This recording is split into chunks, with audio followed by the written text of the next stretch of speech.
मला हे विचारावं असं वाटेल की आयुर्वेद रिलेटेड आहे ना खूप मिथ्स आहेत लोकांमध्ये. आणि म्हणजे काही लोक पूर्णपणे फॉलो करतात, काही लोक नाही आयुर्वेद वगैरे वेड आहेस का तू, असं नसतं करायचं वगैरे. तर मग असे तुमच्यापर्यंत तर खूप मिथ्स येत असतील, तर ते प्लीज आमच्या लोकांना एज्युकेट करा. नक्की नक्की नक्की. म्हणजे सगळ्यात पहिला भाग म्हणजे की लॉंग टर्म कोर्स असतो, उशिरा गोळी येतो. म्हणजे तुम्ही सांगा मला, काल तुम्ही पावसात भिजलात, आज माझ्याकडे आलात, डॉक्टर कालपासून ताप येतोय हो, आणि मी म्हणलं आता 1 दिवस झाला ना ताप येतोय, आता 6 महिने औषध घ्या. तर ठीक आहे हो, तुम्ही उशिरा गोळ येतो म्हणताय, कारण रोग एका दिवसाचा असून मी 6 महिने मागतोय तुमच्याकडे. पण तुम्ही 14 वर्ष पुढे दुखते मांडल्यावर मला 14 महिने तरी द्यायला पाहिजे. मग 1 वर्षाचा रोग जर मी 1 महिन्यात बरा केला तर उशिरा गोळ आला का? नाही. हा अँगल जो आहे ना, तर इन्स्टंटचा जमाना एकेकाळी होता, पण आता साईड इफेक्ट आल्यामुळं उशिरा गुणापेक्षा मुळापासून बरं व्हावं असा एक विचार करणारा नक्की वर्ग आहे. त्याच्यामुळे त्याचा उपयोग ते लोक करून घेतात. तर त्याच्यामुळं अगदी काल आलेला ताप हा आज अर्ध्या तासात उतरला तर काही प्रॉब्लेम नाही तुम्हाला. तसं लोक ते घेतात. लक्ष्मी किती औषध असे सांगतात की ते घेतलं की लगेच ताप उतरतो, असा तुमचाही अनुभव आहे. गोळी घेतली की पित्त कमी होतं, तसं आहे. दुसरा भाग की ह्याला संशोधन नाही. ठीक आहे, संशोधन असण्याच्या मध्ये 2 गोष्टी आहेत. एक राजाश्रय, की जो आजच्या घडीला बघितला तर गव्हर्नमेंट सपोर्ट खूप चांगला आहे, त्याच्याविषयी फार तर आपण 2 मिनिटांनी बोलूया. परंतु एकेकाळी तो राजाश्रय असताना डॉक्युमेंटेशन होते. मधल्या काळात जे सगळे परकीय हमले झाले त्या डॉक्युमेंटेशन नाही आहे. पण एक उदाहरण देतो, त्या मी औषधाचं नाव न घेता सुज्ञ लोकांना ते औषधाचं नाव कळेल, जे आज 40-50 वयाच्या पुढं आहेत त्यांना. एकेकाळी एक असं अँटीबायोटिक आलेलं होतं की जे म्हणजे आता रामबाण, आता TB असो ना तर सर्दी खोकला असो किंवा रुमॅटॉइड आर्थरायटिस असो, हे इंजेक्शन दिलं की ते जंतू, व्हायरस, बॅक्टेरिया सगळे मरणारच, असं अगदी ज्याचा बोलबाला झाला. तीच औषध आज देऊ नका म्हणून आपण प्रचार करतोय. बरं, आधुनिक शास्त्र जरी चांगलं असलं तरी ते अजून उत्क्रांतीमध्ये आहे. 25 वर्षापूर्वी ज्या तपासण्या होतच नव्हत्या रक्ताच्या, त्या आज व्हायला लागल्यात. बरोबर. त्याच्यामुळं आपण त्या संशोधनांमध्ये आहोत आधुनिक शास्त्रामध्ये, पण त्या अगेन्स्ट ज्या आयुर्वेदात संशोधन नाही असं म्हणतोय, तिथं आपण सुंठी बसून खोकला केला आजही म्हणतोय. त्या सुंठीला आज आपला खोकला जातोय. सुंठ खाऊ नका असा प्रसार, साईड इफेक्ट आहे सुंठीला, असा प्रसार नाही आपल्याला करायला नाही. ती औषधं बॅन नाही करायला लागली. कित्येक आधुनिक शास्त्राची औषधं अनेक देशांच्या मध्ये बॅन्ड आहेत. तसं तर आपल्याला कुठलं बॅन नाही करायला लागलं. तर त्याच्यामुळं जरी त्याला संशोधन नसलं तरी त्याचा एव्हिडन्स बेस्ड डॉक्युमेंटेशन होणं, याच्याकरता भारत सरकारनं खूप चांगली पावले उचललेले आहेत. आयुष मंत्रालयात कामं चालू आहेत. आणि आज ना उद्या सगळ्या जगाच्या समोर तो एव्हिडन्स बेस्ड येईल. ह्याच्यामध्ये एक मॅनेजमेंटमध्ये यस बट म्हणजे हो पण तुमचं पटतंय, हो पण असेल तर चर्चाच नको. कारण तुम्हाला माहिती आहे की तुम्ही नाहीच करायचं आयुर्वेदाचं ठरवलंय, तर मग चर्चा कशा झाला. त्याच्यामुळं माझं म्हणणं नेहमी आहे, म्हणजे माझे दाताशास्त्रींना मी माझ्या गुरुजींना बऱ्याच वेळा विचारायचो, ग्रंथात असं म्हणलंय, ॲलोपॅथीत असं म्हणलंय काय म्हणलं, तर ते म्हणायचे तिथं यंत्र म्हणायला पाहिजे होतं का तंत्र म्हणायला पाहिजे होतं. याची चर्चा तुला करायची का लोकांना बरं करायचंय?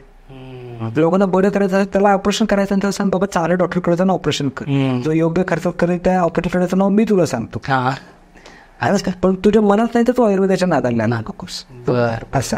नंतर पुढचा भाग बऱ्याच वेळेला याच्यामध्ये येतो की स्टँडर्डायझेशन नाही. म्हणजे त्रिभुवतीची गोळी जर 10 कंपन्यांची घेतली तर प्रत्येकीचा रंग वेगळा, चव वेगळी, गुणीचं हे वेगळं, तर हा ड्रॉबॅक आहे. तर त्याच्यामुळे मी जसं म्हटलं की व्याधी नाशनाकरता औषधीकरण करणाऱ्या लोकांच्याकडनं औषध घ्या. जो वैद्य स्वतःचं औषध स्वतः बनवतो त्याच्याकडे औषध घ्या. कारण कंपनी हे विकण्यासाठी औषध बनवते आणि वैद्य बरं करण्यासाठी बनवते.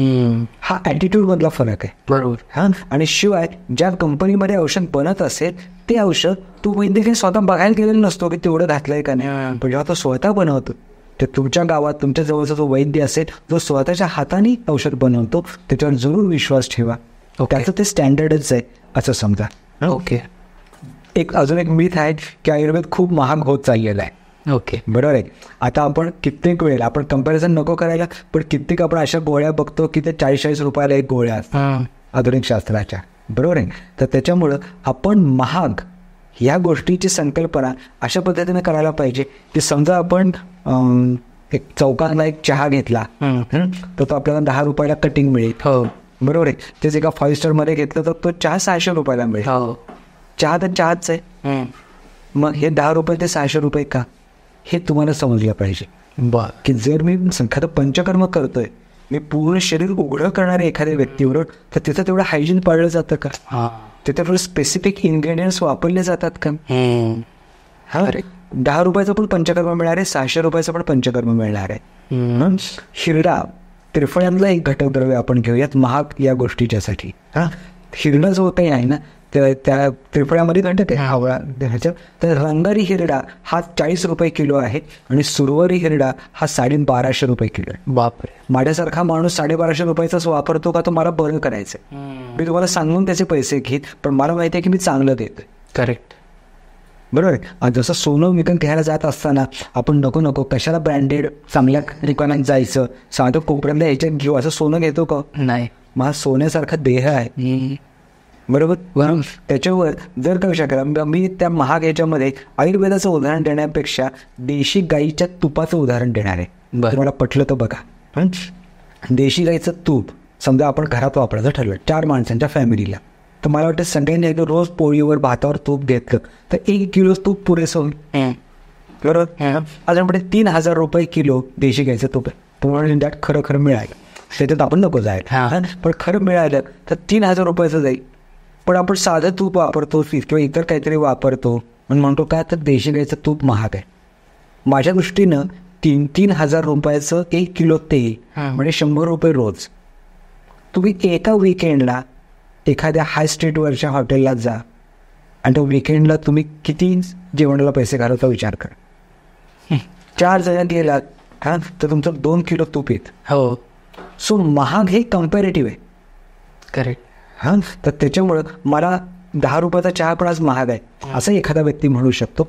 म्हणून एखादा म्हणतो 600 रुपये गेले तरी चालेल, पण उद्या त्या चहाने जुलाब झाले की समय आम्हाला 2000 रुपये खर्च झाला, त्याच्या उघड्यावरचं नको. करेक्ट. असं पण एखादा विचार करणार आहे.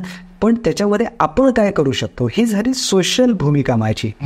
आपण काय करू शकतो, तर आपण जास्तीत जास्त वनस्पती लावून आपल्याच अंगणात, आपल्याच गॅलरीमध्ये, आपल्याच परसामध्ये आपण आयुर्वेदिक वनस्पती लावून हा रिअल इस्टेट मेटाबॉलिझम सारखा कोर्स किंवा प्रकृती आयुर्वेदिक हेल्थ रिसॉर्ट सारखा एक फॅमिली डॉक्टर, तिथला एखादी मेंबरशिप घेऊन आपण त्याच्या कनेक्टमध्ये राहून आजार होऊच नाही याची काळजी घेतली तर 100%. बरोबर. मी सांगतो, मला एकाने विचारलं की तुम्ही जो काही मेडिक्लेम घेताय तर त्याचा एवढा हप्ता आहे, जर तुम्ही एवढा हप्ता घेतला तर तुम्हाला एअर ॲम्ब्युलन्सचा फायदा मिळेल. म्हणलं मला पडल्यानंतर उठायचंच नाही, नुसतं मला मोक्षच पाहिजे, तर मला एअर ॲम्ब्युलन्सचा खर्च कशाला. मग ते महाग असो किंवा स्वस्त असो, मग तुम्हाला औषध महाग असो किंवा स्वस्त असो, तुम्हाला आजारीच पडायचं नाहीये ना. मग आयुर्वेदाचा हा जो फुकट पार्ट आहे, जी जीवनशैली आहे, तर तीच आपण शिकून घेतली तर आपल्याला आयुर्वेद खूप सोपा, स्वस्त आणि आपलासा वाटेल. तुमच्यापैकी ज्या लोकांना डायबिटीस असेल त्यांनी विचार करा की तुमच्या नातवंडाला डायबिटीस होऊ नये म्हणून तुम्ही तुमच्या मुलं-मुलींवर काय आत्ता संस्कार करताय. माझ्या दृष्टीने ते फुकट आहेत. करेक्ट. पण डायबिटीस झाला की तो महाग आहे. बरोबर. तेव्हा काय विचार आहे ना. एकदम 100%.